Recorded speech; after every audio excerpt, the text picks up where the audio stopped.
आज हम जानेंगे द्रौपदी मुर्मू की सक्सेस स्टोरी।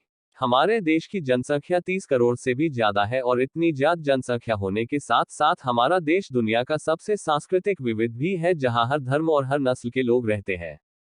ऐसी क्वालिटी ना सिर्फ हमारे लिए गर्व का विषय है, बल्कि दुनिया के सभी डेमोक्रेटिक कंट्री के लिए यह प्रेरणा का एक स्रोत भी बन सकता है। और बिल्कुल इसी वजह से आज हम आपको हमारे देश के प्रेसिडेंट बनने वाली द्रौपदी मुर्मू की लाइफ और सक्सेस और पॉलिटिकल करियर के बारे में बताएंगे। द्रौपदी मुर्मू का जन्म 20 जून 1958 को ओडिशा के मयूरभंज जिले के बेदापोसी गांव में एक जनजातीय परिवार में हुआ था।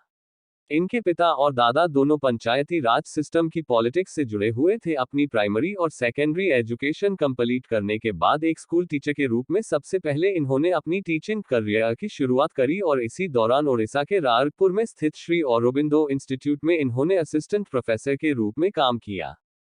इसके अलावा इन्होंने गवर्नमेंट ऑफ ओडिशा के इरिगेशन डिपार्टमेंट में जूनियर असिस्टेंट के रूप में भी काम किया और इसके बाद पॉलिटिक्स में इनकी एंट्री हुई। 1997 में इन्होंने भारतीय जनता पार्टी को ज्वाइन किया और रायपुर नगर पंचायत से काउंसलर के पोस्ट के लिए इलेक्शन लड़ी, जहां से इन्हें इलेक्ट भी कर दिया गया और अगले 2 सालों तक मुर्मू ने उसी पंचायत की चेयरपर्सन के रूप में जिम्मेदारी संभाली। पॉलिटिक्स में इनके एक्टिवनेस को देखते हुए इन्हें बीजेपी की अनुसूचित जनजातीय मोर्चा का नेशनल वाइस प्रेसिडेंट बना दिया गया।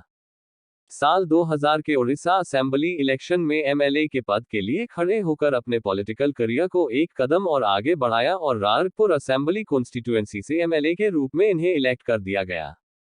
मार्च 2000 से 2002 के बीच इन्हें कॉमर्स एंड ट्रांसपोर्ट डिपार्टमेंट के मिनिस्टर की जिम्मेदारी भी सौंपी गई और 2002 के बाद से इन्होंने मिनिस्ट्री ऑफ फिशरीज और एनिमल रिसोर्सेज डेवलपमेंट डिपार्टमेंट को भी संभाला।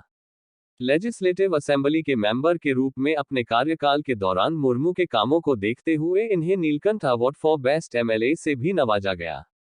इसके बाद 2004 में फिर दोबारा इन्हें एमएलए के रूप में इलेक्ट किया गया। वहीं दूसरी तरफ 2006 से 2009 तक मयूरभंज डिस्ट्रिक्ट के बीजेपी प्रेसिडेंट के साथ साथ बीजेपी अनुसूचित जनजातीय मोर्चा के स्टेट प्रेसिडेंट के रूप में मुर्मू काम करती रही।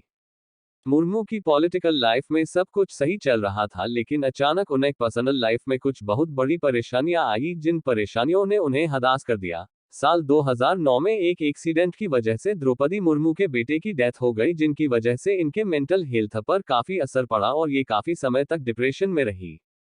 इसी के कुछ समय बाद साल 2013 में इन्होंने अपने दूसरे बेटे को खो दिया और कुछ ही महीनों बाद इनके हस्बैंड की भी मृत्यु हो गई और इन घटनाओं के बाद किसी के लिए भी डिप्रेशन में जाना स्वाभाविक है।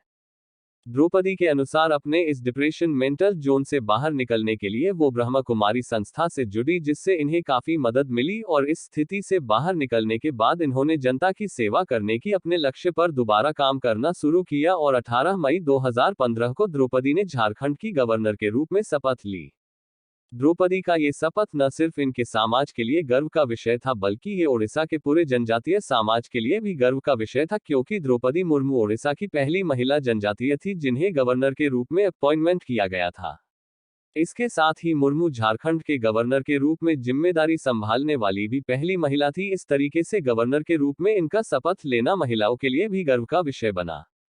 5 साल के टर्म के लिए गवर्नर बनने के बाद मुर्मू ने अपने इस टर्म को पूरा किया। अपने कार्यकाल के दौरान द्रौपदी ने कई ऐसे बिल्स को रेफ्यूज भी किया जिसे झारखंड विधानसभा में अप्रूवल मिल चुका था। इसके साथ ही गवर्नर के रूप में कार्यरत रहते हुए द्रौपदी मुर्मू ने कोरोना के समय में वीडियो कॉन्फ्रेंस के जरिए अपने कई इनिशिएटिव को आगे बढ़ाया। अपने कार्यकाल के दौरान ही मुर्मू ने अनाउंस किया उनकी मृत्यु के बाद उनकी आंख को रांची के ही कश्यप मेमोरियल आई हॉस्पिटल में डोनेट कर दिया जाए। और फिर द्रौपदी मुर्मू की डिप्लोमेटिक वर्क एथिक्स और विजनरी गोल्स को देखते हुए इन्हें प्रेसिडेंट ऑफ इंडिया 2022 के इलेक्शन के लिए एनडीए की ओर से नॉमिनेट किया गया। मतलब अब ये कहने में कोई शक नहीं है कि द्रौपदी मुर्मू हमारे देश के अगली प्रेसिडेंट होंगी और देश के सबसे बड़े पद की जिम्मेदारी संभालने वाली वो पहली जनजातीय महिला भी होंगी।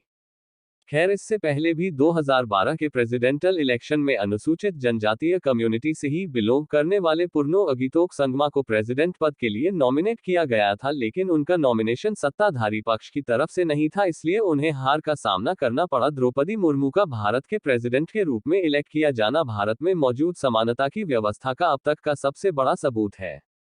देश के सबसे बड़े पद तक जनजातीय कम्युनिटी की एक महिला का पहुंचना न सिर्फ जनजातीय कम्युनिटी को बल्कि महिलाओं को भी स्ट्रगल के इस दौर से गुजरने के लिए प्रेरित करेगा।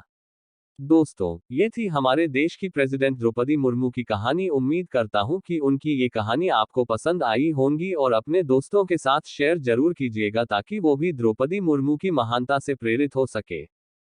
धन्यवाद।